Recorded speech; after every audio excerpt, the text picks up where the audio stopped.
During these last decades, the interest in professional fasting has markedly diminished.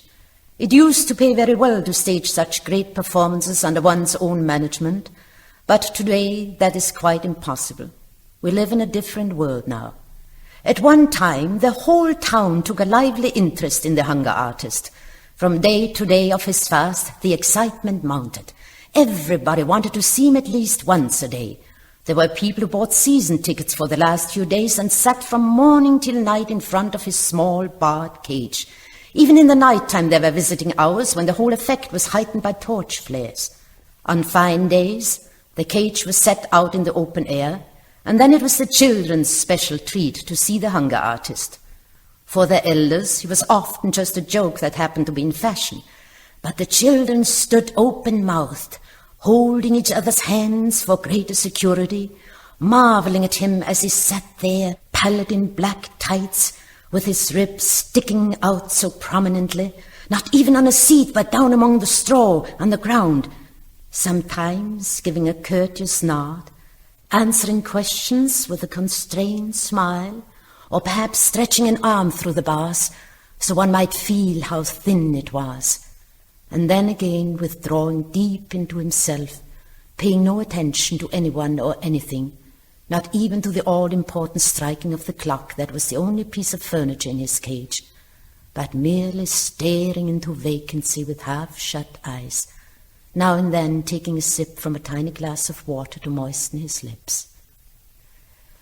Besides casual onlookers, there were also relays of permanent watchers selected by the public, usually butchers, strangely enough, and it was their task to watch the hunger artist day and night, 3 of them at a time, in case he should have some secret recourse to nourishment.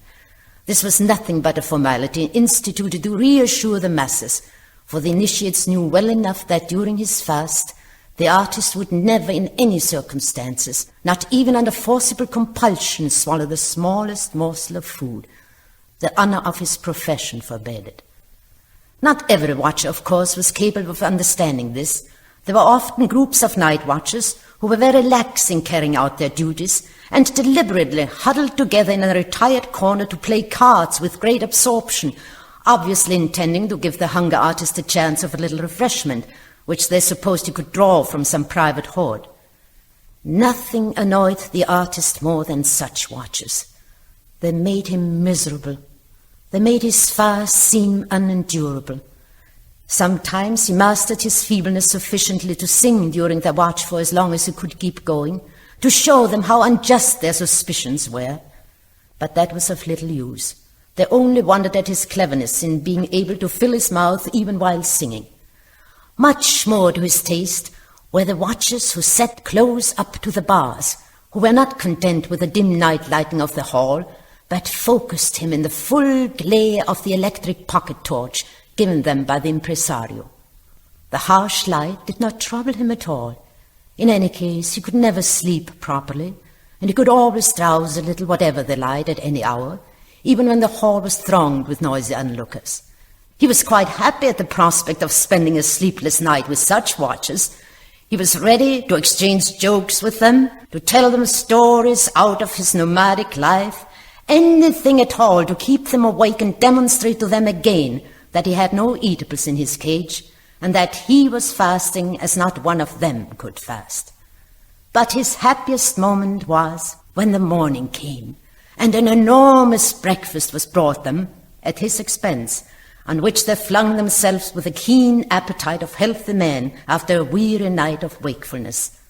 Of course, there were people who argued that this breakfast was an unfair attempt to bribe the watchers, but that was going rather too far.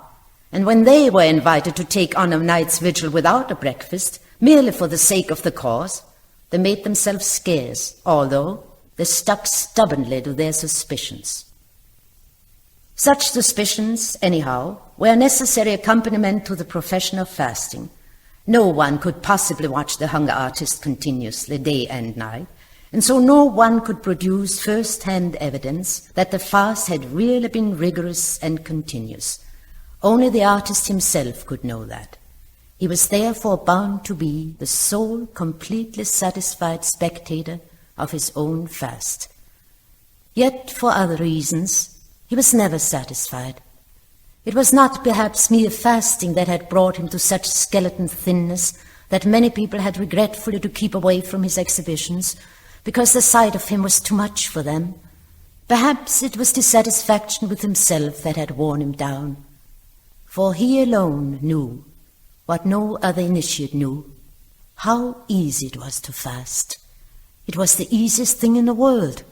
He made no secret of this, yet people did not believe him. At the best they set him down as modest. Most of them, however, thought he was out for publicity, or else was some kind of cheat who found it easy to fast because he had discovered a way of making it easy, and then had the impudence to admit the fact, more or less. He had to put up with all that, and in the course of time had got used to it. But his inner dissatisfaction always rankled, and never yet, after any term of fasting, this must be granted to his credit, had he left the cage of his own free will.